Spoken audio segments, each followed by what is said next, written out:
चलिए भाई, आ गए भाई, क्लास स्टार्ट हो गई अब। चलिए, good evening guys, good evening everyone.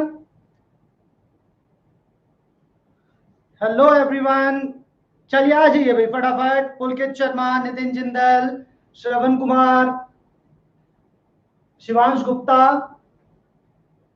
नवीन राठौर, आलोक तिवारी। Hello everyone. चलिए भाई आ जाइए, खत्म करते हैं इसको। चलिए फटाफट आ जाइए सारे लोग। आलोक तिवारी, मैं बहुत बढ़िया हूं, आप बताओ कैसे हो? Priyanshi Singh, hello hello everyone, hello everyone, जल्दी आ जाइए भाई, जल्दी आ जाइए।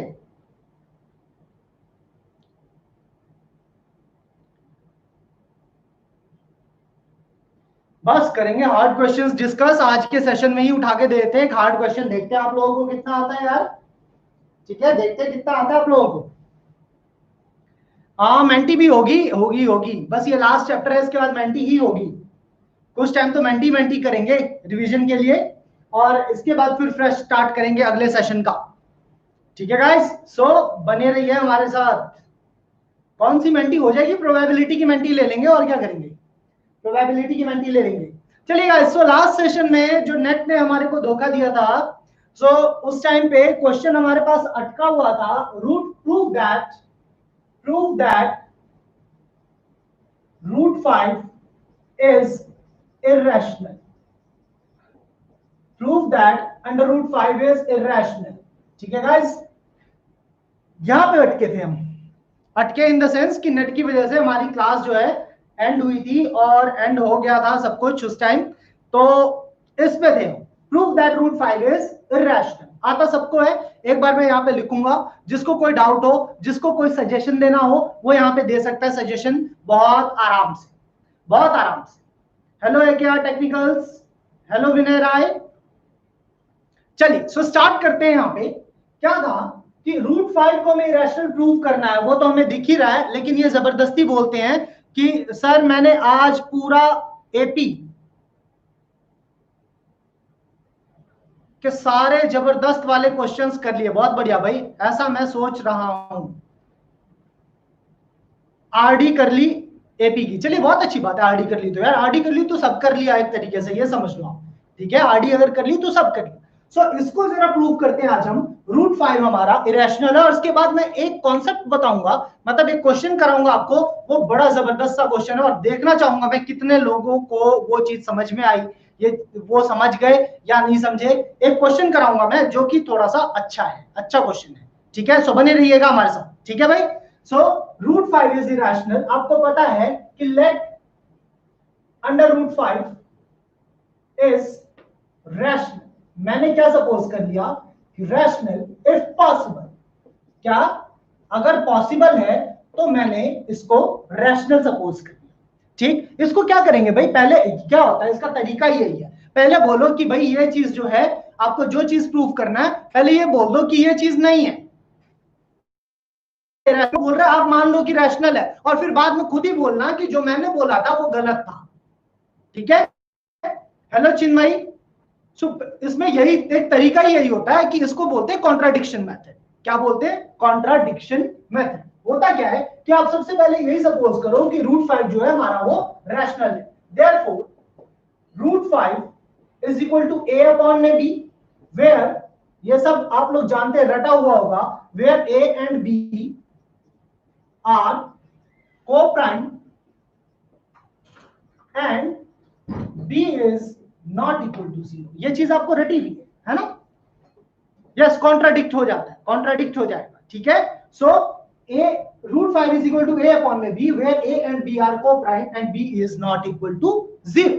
ठीक, अब क्या करें? अब जरा क्या करो, उसको मल्टीप्लाई कर दो, तो root 5b is equal to a, ये हो जाएगा, and squaring on both sides, squaring on both sides, squaring on both sides. ठीक है गाइस, सो क्या आ जाएगा? 5b square is equal to a square, इतना आ जाएगा। सो इसका मतलब यहां से ये निकलता है, अगर 5b स्क्वायर है is equal to a square, तो 5 जो होगा वो a स्क्वायर का एक फैक्टर होगा। ये आप लोग बहुत अच्छे तरीके से जानते हैं, है ना, कि अगर 5b² इक्वल टू a² है तो जैसे तो ये हमारे पास a² का 5 जो होगा वो फैक्टर होगा। सिंपल सी चीज है ये, ठीक है, सिंपल सी चीज है। कैसे? जैसे ये सपोज कर लो 4 into 25 is equal to 100, so 4 into 5 का स्क्वायर इज इक्वल टू 10 का स्क्वायर, ऐसे लिख सकते हैं। अब आप देखिए कि ये जो 4 है, ये 4 जो है वो किसका फैक्टर होगा? 100 का फैक्टर है। तो इसका मतलब जो 4 है वो यहाँ पे क्या होगा? 4, इसको आप यूं भी लिख सकते हैं, 2 का स्क्वायर, यूं लिख लीजिए 2 का स्क्वायर इंटू 5 का स्क्वायर, ठीक है। सो ये जो 2 होगा ये हमारा 10 का भी फैक्टर होगा। तो ऑब्वियस सी बात है, जरा यहाँ पे आप देखिए कि 5 is the factor of 5 is the factor of a square. इसका मतलब ये होगा कि 5 is the factor of a also. ये चीज हमने रटी हुई है, ये चीज हमने यस रटा हुआ है, सबको ये सारी चीजें रटा हुआ है, ठीक। तो ये चीजें आपने रटी हुई है। तो सपोज कर सकते हैं कि लेट 5 या यू लिखे a इज इक्वल टू क्या लिख सकते हैं? 5c। अगर 5 हमारा a का फैक्टर है तो इसका मतलब 5 को a को लिख सकते हैं 5c for some integer, for some positive integer c, ठीक है, for some positive integer c। Suppose करो a हमारा क्या आ गया? 10 आ गया, तो मैं ऐसा लिख सकता हूं a is equal to 5 into 2। So 5 जो है हमारा a का फैक्टर है, लेकिन ये जो c वाला पार्ट आया दैट इज 2, और वो भी हमारा कोई ना कोई एक पॉजिटिव इंटीजर। यस एग्जैक्टली, हाँ रटा हुआ सबको यार, बिल्कुल रटा हुआ है, ठीक। सो हमने यू लिख दिया इसको, ठीक।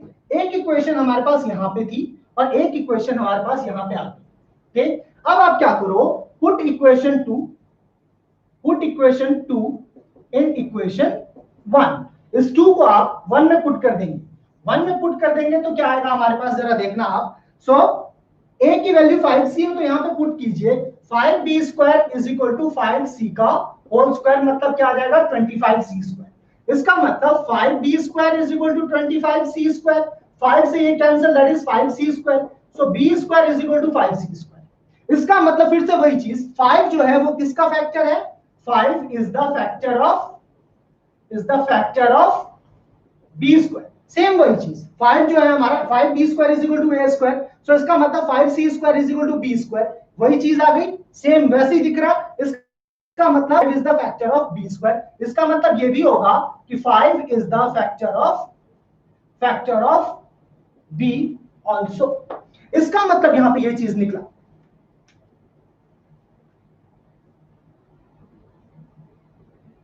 यार जब एक क्या टेक्निकल्स यहाँ पे, जब हमारे पास 5 जो है हमारा a का फैक्टर है, सपोज कर लो कि कोई नंबर जो है हमारा किसी नंबर का फैक्टर होता है। सपोज कर लो जो 10 है वो 2 जो है वो 10 का फैक्टर है। ऑब्वियस सी बात है ना, 2 जो है वो 10 का फैक्टर है। तो आप क्या करोगे?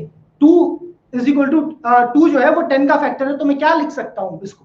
2 इंटू 5 लिख सकता हूं ना, 10 को 2 इंटू 5 लिख सकता हूं ना, वेयर जो 5 आया, 5 is some integer which is called c।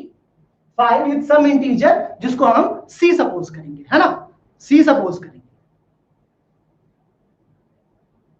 ठीक है। सो हमारे पास क्या आ गया? अब जरा आप ये देखना कि यहां पे 5 is the factor of a and 5 is the factor of b। दो चीजें आ, लेकिन हमने तो ये सपोज किया था, हमने ये अज्यूम किया था कि हमारा a और b दोनों क्या है? को प्राइम है, और a अपॉन में b जो है वो तो रैशनल नंबर होता है। a और b को प्राइम है तो इसका मतलब इसका सिर्फ एक ही फैक्टर होगा, that is 1 only.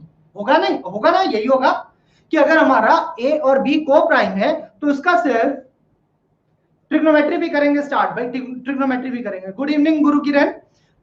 So a और b अगर को प्राइम है तो उसका सिर्फ एक ही फैक्टर है, दैट इज 1। लेकिन यहाँ पे a का फैक्टर 5 है और b का फैक्टर भी 5 है, तो इसका मतलब a और b का एक नया और फैक्टर आ गया, दैट इज 5। इसका मतलब a और b के कितने फैक्टर हो गए इसी क्वेश्चन में? 2। इसका मतलब a और b दोनों जो है को प्राइम तो होने नहीं चाहिए थे। इसका मतलब तो a अपॉन में b जो है हमारा ये रैशनल होना नहीं चाहिए था, लेकिन a अपॉन में b किसके इक्वल है? √5 के, जिसको हमने रैशनल सपोज किया हुआ है। इसका मतलब नहीं है। Yes, exactly. So our assumption is wrong. So √5 is irrational. ये लिखना होता है। और ये जानते आप लोग, ये जानते आप लोग, है ना।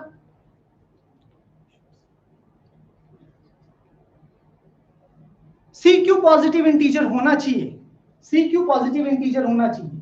सी इसलिए पॉजिटिव इंटीजर होना चाहिए, मैं आपको बता देता हूं, कहां पे लिखा था,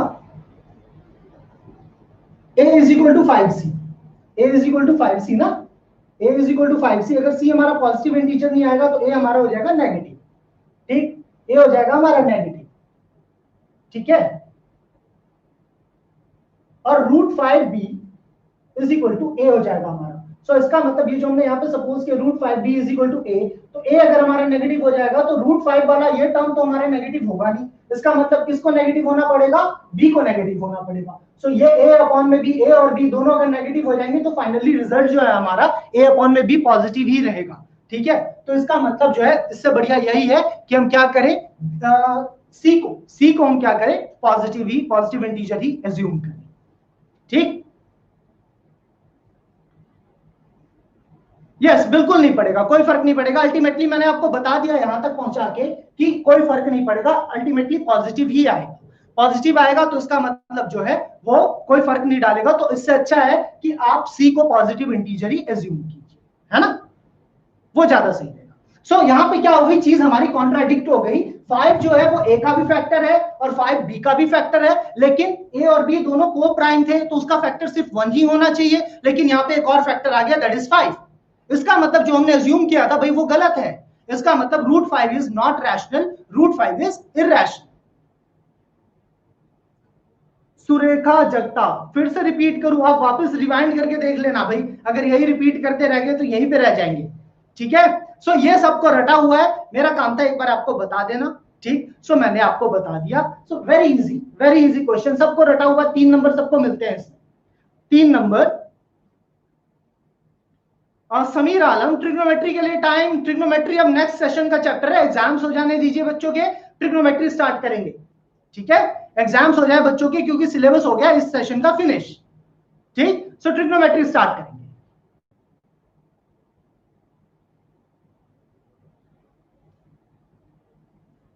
हाँ गुरु किरण, सोच रहा हूं कल मेंटी हो, ठीक है। सो यूट्यूब पे ही मेंटी होगी, पता चल जाएगा आप लोगों को, एक बार मेंटी बन जाए देख लेते हैं, फिर यूट्यूब पे ही मेंटी ले लेंगे, ठीक है गाइस। सो ये था हमारा प्रूफ दैट √5 इज इरैशनल। अब मैं आपको एक क्वेश्चन यहां पे कराऊंगा, एक क्वेश्चन कराऊंगा इस तरीके का question.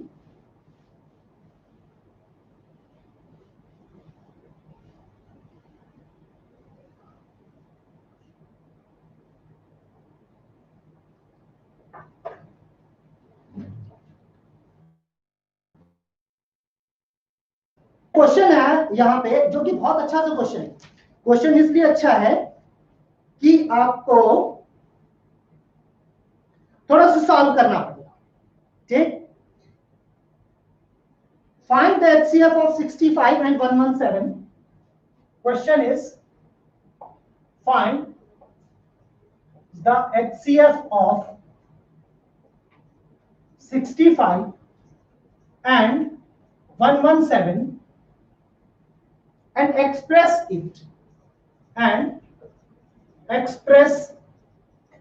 it in the form of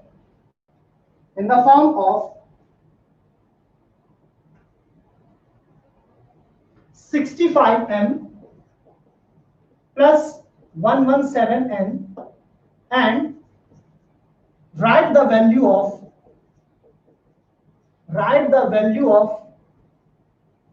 m and n। कितने लोगों ने इस तरीके का क्वेश्चन देखा हुआ है?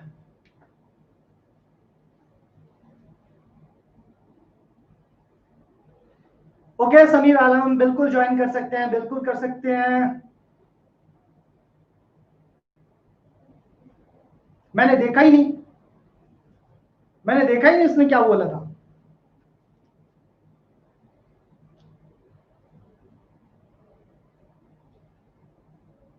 अच्छा अच्छा अच्छा अच्छा, ये अपनी बिरादरी वाले को पहचानता है। नाम क्या है इसका? थैलियां बेच भाई तू।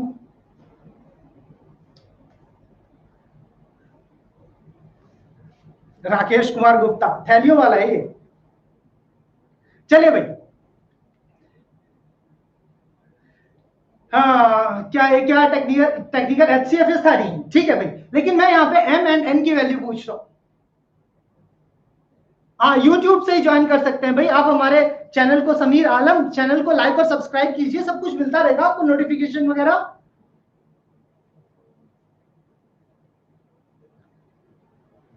एलसीएम एचसीएफ तो डिलीट नहीं हुआ, खैर। प्रिया कुमारी, तविशा जिंदल को तो फिर ये क्वेश्चन आता ही होगा। जब मर्जी से करें भाई समीर आलम, कोई दिक्कत नहीं है, आप जब मर्जी करें ज्वाइन।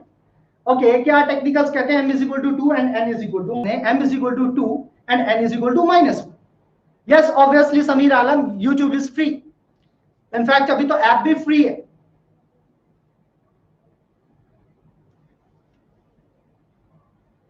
हेलो मनन, हाँ जी क्या करें भाई बताइए, कैसे करेंगे इसको।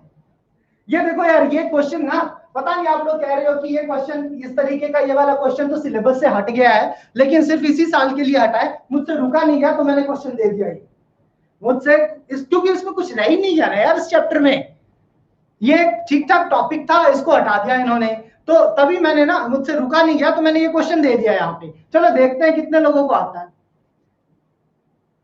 मनन कहते हैं कि bye linear form, Shivansh Gupta m is equal to 2 and n is equal to -1। हाँ ये तो ठीक है भाई, बिल्कुल ठीक है। By making linear formation of HCF, वो तो ठीक है, बिल्कुल ठीक है।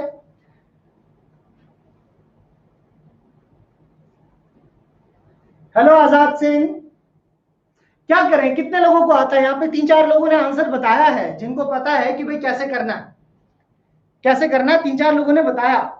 सर आरडी में कोई एग्जाम्पल 9 और 10 है जो root n plus 1 root n minus 1 को रैशनल प्रूव करना है, सर प्लीज एक्सप्लेन इट। चलिए ठीक है, करा देंगे इसको explain.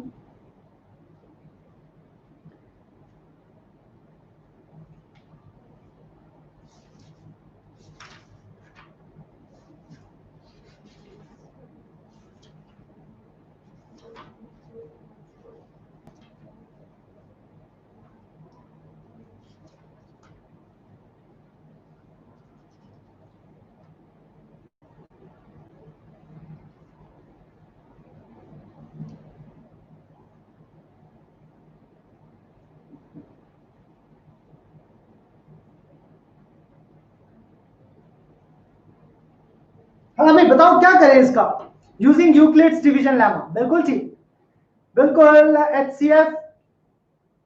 HCF of AB into LCM of AB is equal to A into B, concept हट गया है क्या सर? नहीं बिल्कुल नहीं हटा, वो है क्या इसके अंदर, कुछ भी तो नहीं है। LCM and HCF is equal to the product of two numbers, है क्या इसके अंदर, कुछ भी नहीं है गुरु किरण।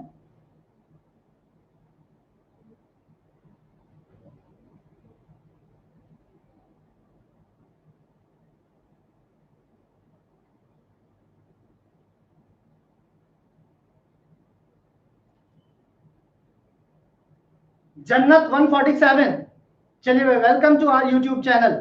सो क्या करें भाई, देखो जरा क्या है, 65 और 17 का HCF, 65 एंड 17 का HCF लेना है, तो आपको पता है दोनों में से जो बड़ा नंबर होता है वो A होता है, this is A and this is B, अगर आपको पता हो।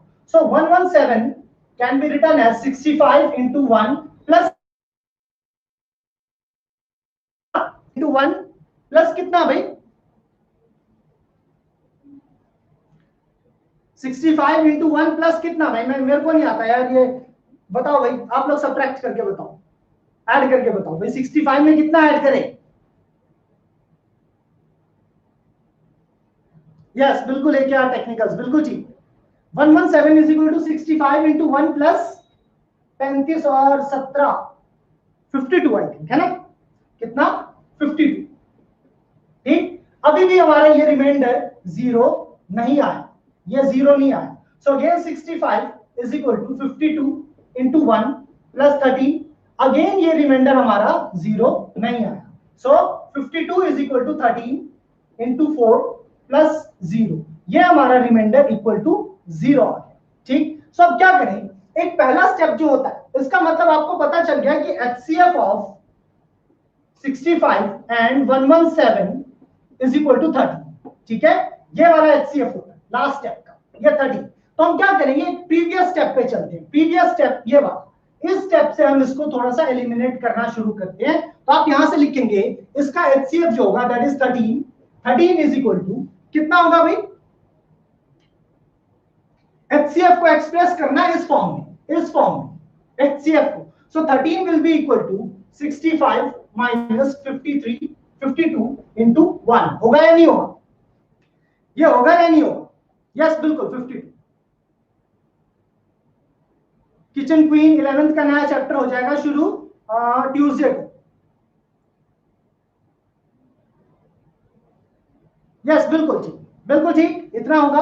अब जरा मैं काम करूंगा, 13 इज इक्वल टू 65 माइनस, मैं क्या करूं, इस 52 की वैल्यू को, इस 52 को मुझे इसके टर्म्स में लिखना है। सो मैं लिखूंगा 52 को, 52 यहां से क्या होगा 117 माइनस 65 इंटू 1, और ब्रैकेट के बाहर जो ये 1 था हमारे पास। So 13 is equal to 65 minus 117 minus minus plus, so 65 और लास्ट में 1 था तो उसको ऐसे रहने दीजिए। सो 13 इज इक्वल टू कितना हो जाएगा 2 टाइम्स 65 माइनस 117, या इसको यूं लिखे हैं 13 is equal to 65 into 2 minus 1 plus 117 into minus 1, ऐसे लिख सकते हैं। So 13 is equal to 65 n plus 117 n, और n इज इक्वल टू कितना हो गया कंपेयर करने पे 2, and n is equal to कितना हो गया -1। वेरी नाइस गाइस, बहुत बढ़िया, जितने लोगों ने आंसर दिया। सर बैच कोड प्लीज, चलिए भाई समीर आलम को बैच कोड बता दीजिए भाई, technical team. Yes 9th class की मेंटी होगी, नेक्स्ट वीक होगी मेंटी 9th क्लास की।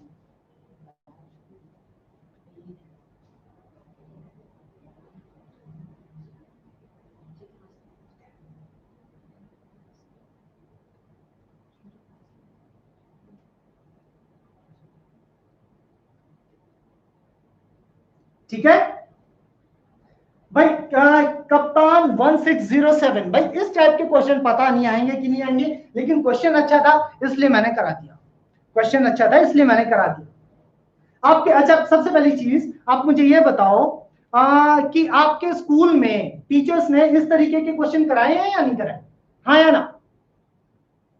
बता रहे भाई, समीर आलम बैच कोड बता रहे हैं भाई, टेक्निकल टीम को मैंने बोल दिया वो आपको बैच कोड बता दी। आपके स्कूल में आपके टीचर्स ने इस टाइप के क्वेश्चन कराए हैं? यस, तो जब कराए हैं तो फिर क्या दिक्कत है? चलिए वंस अगेन एक बार और एक्सप्लेन करते हैं, एक बार और एक्सप्लेन करते हैं एक और क्वेश्चन के साथ।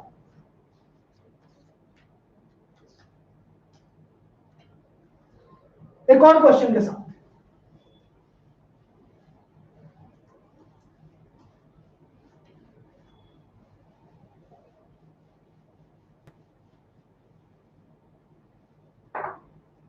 If D is the HCF of, if D is the HCF of, D is the HCF of 56 and 72, 56 and 72. Find X and Y satisfying, find X and Y satisfying, find X and Y satisfying D is equal to 56X plus 72Y.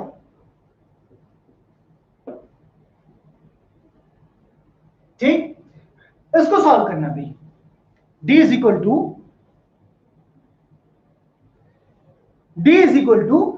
56x plus 72y, और D जो है 56 और 72 का HCF। सो फिर से इन दोनों numbers के बीच में जो सबसे बड़ा है वो that is 72। So 72 can be written as 56 into 1 plus कितना होगा भाई 16 16। So this is not equal to 0। So फिर 56 को लिखेंगे 16 into 3 plus 8 again which is not equal to 0। फिर यहाँ पे आएंगे 16 is equal to 8 into 2 plus 0, ये आ गया हमारा 0। सो इसका मतलब HCF जो है वो कितना हो गया, इसका 8 हो गया, HCF 8 हो गया। सो जहां पे HCF आ जाता है हमारा दिस इज 8, सो इसके प्रीवियस वाले स्टेप पे चलेंगे, यहां से हम 8 को लिखना शुरू करेंगे क्योंकि जो HCF आया वो 8 आया और D जो है हमारा वो HCF है। सो यहां से लिखेंगे 8 इज इक्वल टू, यहां से 8 लिखना शुरू करो आप, सो क्या आ जाएगा 56 माइनस 16 इंटू 3। फिर से आप क्या करो, 8 इज इक्वल टू 56 तो रहने दो माइनस 16 को लिखो आप, यहां से 16 आएगा यहाँ पे, यहां से आपका 72 माइनस 56 मल्टीप्लाई 1, और ये 3 जो था आपका बाहर का वो 3 यहाँ पे एज इट इज रहेगा। So 8 is equal to 56 minus 72 into 3, 72 into 3, और ये 56 into 3 minus minus plus, so plus 3 into 56, so 3 into 56 और plus 56, so 8 is equal to 4 into 56 minus 3 into 72। इसको आप यूं लिख सकते हैं 8 is equal to 56 into 4 minus या यू प्लस 72 इंटू माइनस 3। सो इसको कंपेयर करेंगे, 8 is equal to 56x plus 72y। So x is equal to कितना आ गया 4 and y is equal to कितना आ गया -3। दैट्स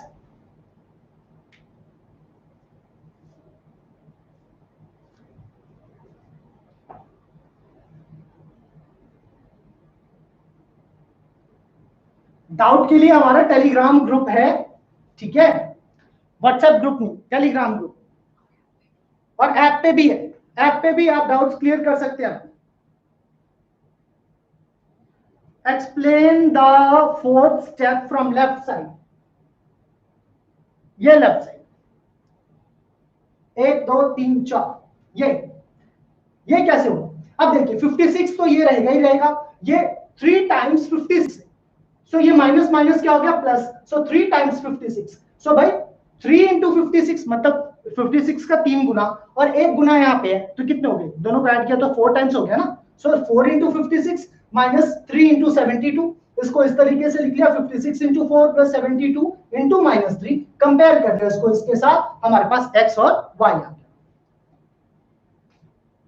बैच कोड नहीं डिस्प्ले कर रहा है भाई, समीर आलम को बैच कोड बता दीजिए भाई, टेक्निकल टीम बता तो दिया समीर आलम, एक बार फिर से आप कॉपी करके पेस्ट कर दीजिए जरा, ठीक है गाइस। गुरु किरण में भी कल मेंटी हो, होपफुली कल मेंटी। समीर आलम ये फिर से लीजिए आपका बैच कोड, 10th क्लास का बैच कोड। गुरु किरण कह रहे हैं सर कल मेंटी कीजिए प्लीज, हाँ होपफुली गुरु किरण कल मेंटी का ही मैं सोच रहा हूं, ठीक है।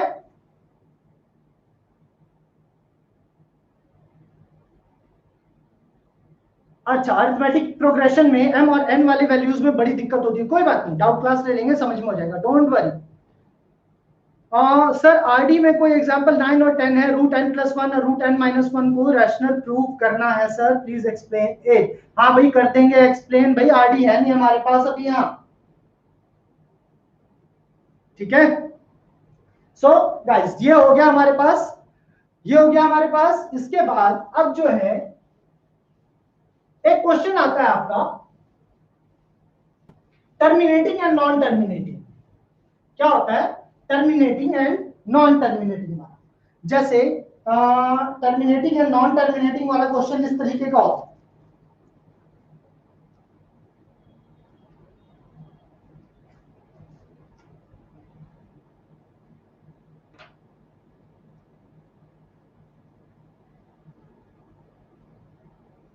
देखिए late x is equal to p upon में q where q is not equal to 0, ठीक, एक नंबर है हमारे पास x जो कि p upon q में लिखा हुआ है, अगर इस q का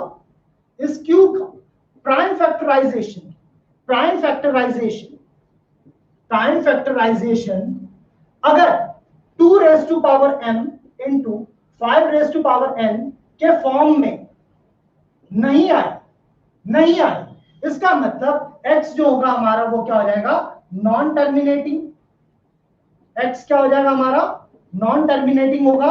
और अगर इसका जो ये है q अगर हमारा 2 raised to power n and 5 raised to power n के फॉर्म में आ जाए, अगर ऐसा हो जाए तो इसका मतलब x हमारा क्या हो जाएगा उस केस में टर्मिनेटिंग हो जाएगा, ठीक है। एक छोटा सा कॉन्सेप्ट है, बहुत छोटा सा कॉन्सेप्ट है, ये आप लोग जानते हैं, ठीक, अगर x हमारा p अपॉन में q है, ठीक है, और हमारा q जो है 2 रेज़ टू पावर m और 5 रेज़ टू पावर n के फॉर्म में अगर नहीं आता, तो इसका मतलब जो है हमारा ये x जो है वो टर्मिनेटिंग नहीं होगा, नॉन टर्मिनेटिंग होगा। और अगर 2 रेज़ टू पावर m और 5 रेज़ टू पावर n के फैक्टर्स में आ जाता है, तो इसका मतलब वो हमारा क्या होगा, टर्मिनेटिंग हो जाएगा। हाँ, 1 मार्क आता है, ये इजी है, ये बहुत इजी है। जैसे कि कोई आपसे बोलता है कि 17 अपॉन में 8 ये टर्मिनेटिंग है या नहीं है, क्या है बताइए भाई, टर्मिनेटिंग है या नहीं? ट्रिग्नोमेट्री फॉर्मूला याद करने का एक ही तरीका है जो मैं आपको सिखाऊंगा, और वो आपको एक बार में ही याद हो जाएगा। बस याद करने की जरूरत है, वो आपको एक टेबल ब्लू कलर की है, वो याद करने की जरूरत है, बाकी ठीक।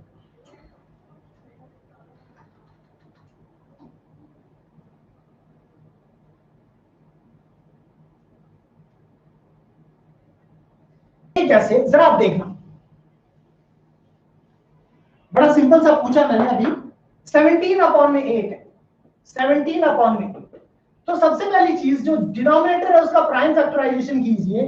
सो 8 के प्राइम फैक्टर्स आ गए हमारे पास 2 4 2 2 2 1, so 8 is equal to 2 raise to power 3। So 17 upon में 2 रेज़ टू पावर 3। लेकिन आप बोलेंगे कि सर नीचे 5 तो है नहीं, नीचे 5 है ही नहीं, तो कैसे होगा? नीचे 5 की पावर भी 3 तो होनी चाहिए थी, तो नहीं है तो कोई बात नहीं, बना लेते हैं। 17 into 5 raise to power 3 upon में 2 raise to power 3 into 5 raise to power 3। क्या ये ठीक है या नहीं? क्या ये ठीक है या नहीं है? नहीं है, नील शाह को लगता है कि ये ठीक नहीं है। समीर आलम, चलिए आपको ये डिटेल अभी वो कौन टेक्निकल टीम आपको प्रोवाइड कराएगी भाई। ऐप डाउनलोड कीजिए भाई, प्ले स्टोर पे जाइए, ऐप डाउनलोड कीजिए, Edutop app. Edutop app is totally free. वहां पे जाएंगे, अपने आप आपको बैचेस दिखेंगे, उसमें रिक्वेस्ट भेजिए, अपने आप आपको ज्वाइन कर दिया जाएगा। 5 की पावर तो 0 होगी, लेकिन जब तक ये यहाँ पे हम इसको, किसको गुरु किरण, इसको हम 10 की पावर 3 नहीं बनाएंगे, तब तक टर्मिनेट कैसे होगा? हाँ बिल्कुल कैंसिल होंगे ना, ये और ये कैंसिल हो जाएगा, अल्टीमेटली वही आएगा। सो इसका मतलब 17 into 5 raise to power 3 upon में 10 रेज़ टू पावर 3। सो इसका मतलब 17 into 5 raise to power 3 upon में 1000, और ये टर्मिनेट कितना होगा, 1 2 3 3 डेसिमल प्लेस के बाद, 3 डेसिमल प्लेस के बाद ये क्या होगा, टर्मिनेट हो जाएगा। टर्मिनेट्स होगा या नहीं होगा, होगा या नहीं होगा? 3 डेसिमल प्लेस के बाद क्या हो जाएगा, ये टर्मिनेट। जो नहीं बन रहा उसको बना दीजिए, ठीक है, जो नहीं बन रहा उसको बना दीजिए। जैसे कि नेक्स्ट क्वेश्चन, जैसे आप यहां पे देखिए, एक क्वेश्चन है, एक क्वेश्चन है 23 अपॉन में 2 का स्क्वायर इंटू 5 का क्यूब, ये टर्मिनेट होगा, टर्मिनेट, नॉन टर्मिनेट, क्या होगा? टर्मिनेट होगा या नॉन टर्मिनेट होगा, आपसे पूछ रहा हूं।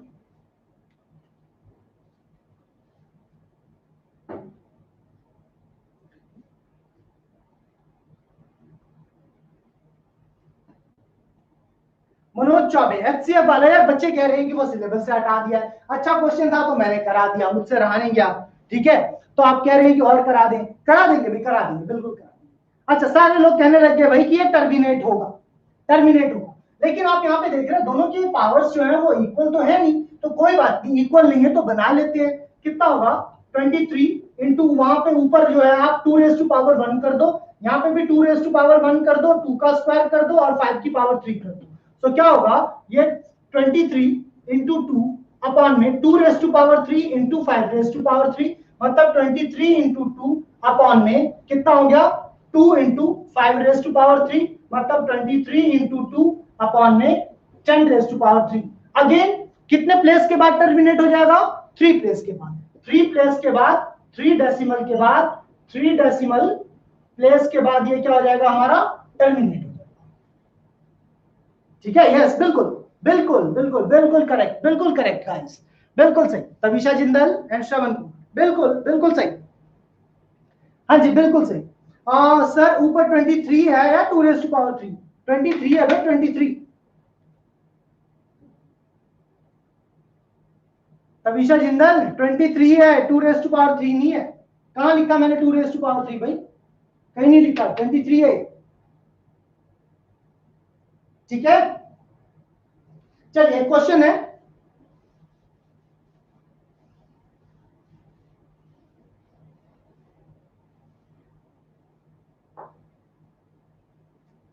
थर्टीन अपॉन में 3125 टर्मिनेट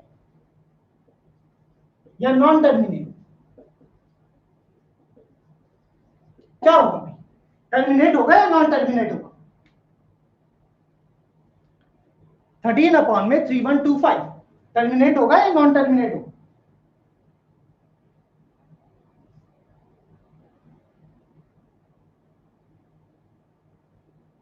टर्मिनेट हो जाएगा।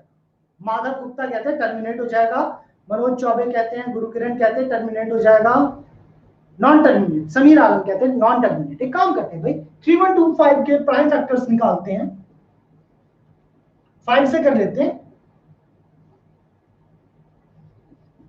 और देखिए 5 कितना, 125, 5 25, 5 5 और 5 1, so 3125 is equal to 1 2 3 4 5, 5 raise to power 5।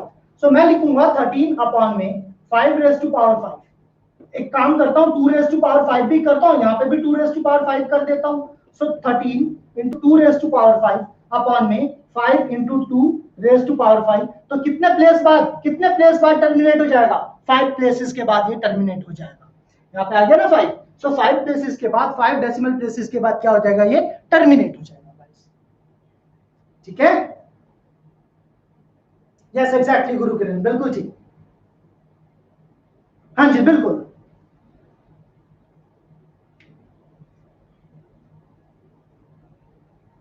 बिल्कुल ठीक।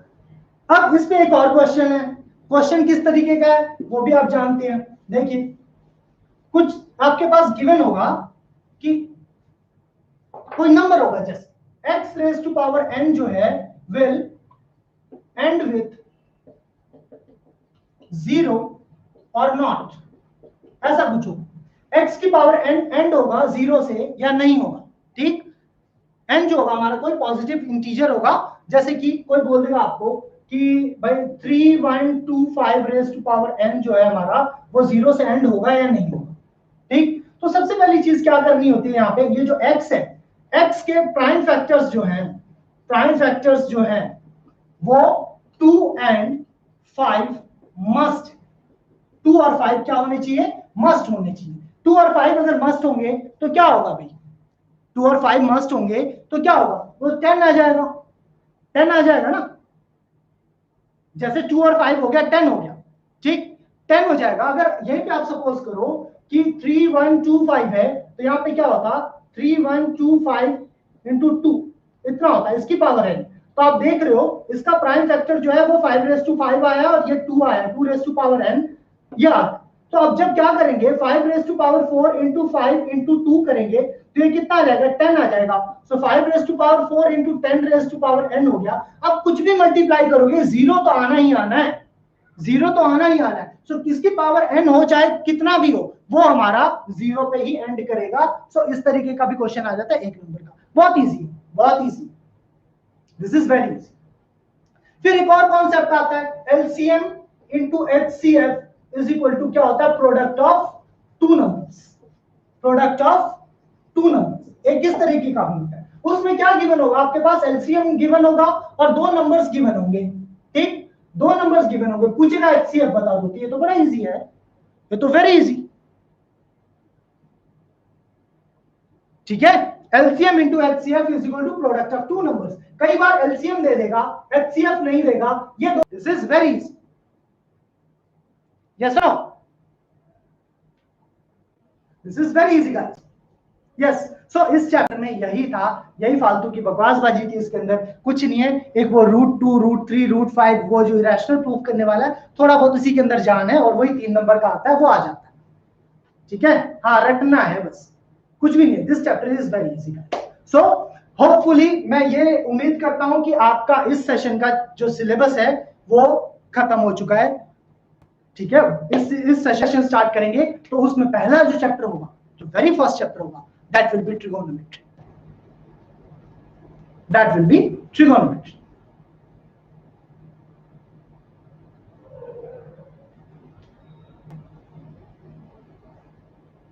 हाँ अब मेंटी हुआ करेगी, अब मेंटी हुआ करेगी। सो गाइस आज के सेशन में सिर्फ इतना ही था। एक तविशा जिन्होंने ने कुछ क्वेश्चन बोला था, देखेंगे कभी किसी और बीच में एक सेशन लेंगे ना, जब अभी तो है एग्जाम्स वगैरह खत्म हो जाएंगे, इसके बाद जो है नया सेशन स्टार्ट करेंगे, उसमें वो वाला क्वेश्चन डिस्कस कर लेंगे। भाई तविशा जिंदल का मन रह जाएगा, नहीं तो कि सर ने बताया नहीं। ठीक, आरडी नहीं थी मेरे पास, अदरवाइज मैं करा देता। ठीक है गाइस, सो चलिए आज के सेशन में सिर्फ इतना ही। भाई वीडियो पसंद आई तो लाइक कर दीजिएगा। Bye bye everyone, bye bye, take care. Next class by Monday, Sameer Monday को होगी नेक्स्ट क्लास।